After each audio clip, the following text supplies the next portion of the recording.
Zdravo svima, moje ime je Rumba Dalijan i danas ću pričati o svojim prvim učenicima od srpskom jeziku i to je teme ovog videa, a zapravo moj prvi utisak od srpskom se desio u Collegeville-u u Pensilvaniji kada sam živeo tamo i o mojoj srednjoj školi su bila dva dečka Srbina koji su govorili jezik i prvi put iščao da govore jezik.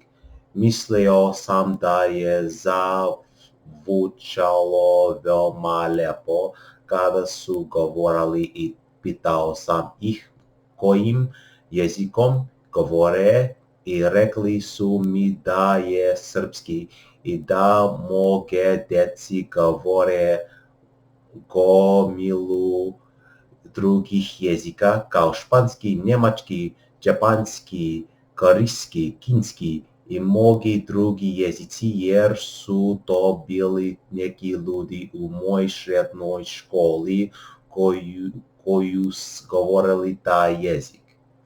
I zaista se ne sjećam imane devojčica srpskih dečka koji su bila u mojoj srednjoj školi jer je to bilo davno i u to vreme sam imao goluli drugi prijatelji u srednjoj školi u Collegeville-u.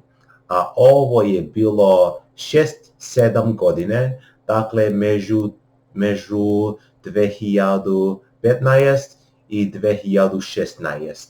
I to tada sam odlučio da učim srpski i tada sam se bavio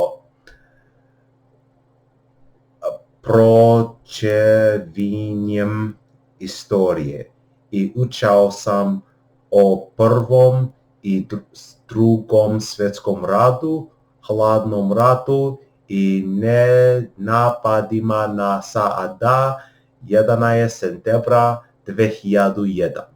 I to je bila prije nego što sam počeo da proučavam rimskanja, gričke i Iđapne. Negde 2018 i 2019 godine.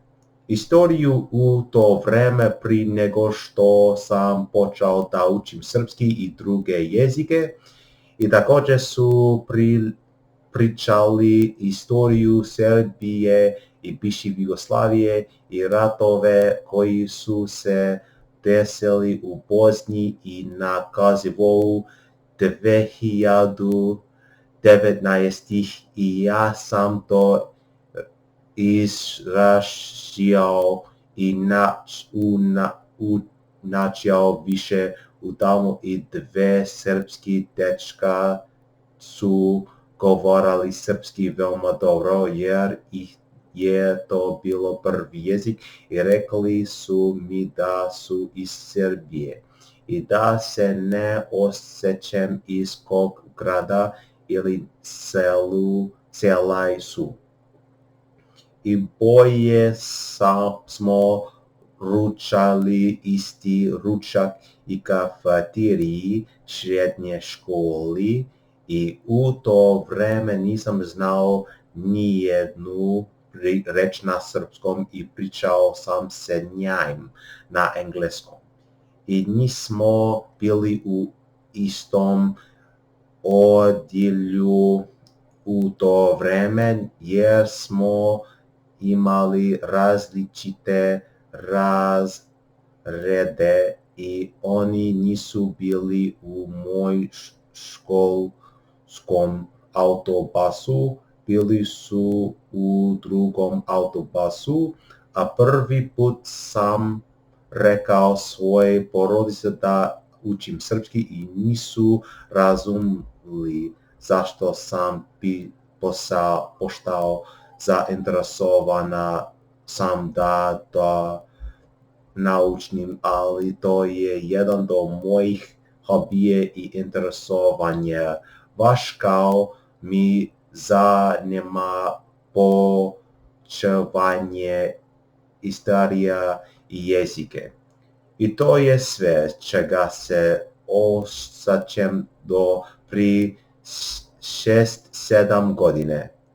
Nadal sam se da ćete uživati u ovom videu, lajkujte i prisalite se i vidimo se u sljedećem videu. Hvala na gledaju, prijatelj dan i vidimo se kasnije. S Bogom se sada.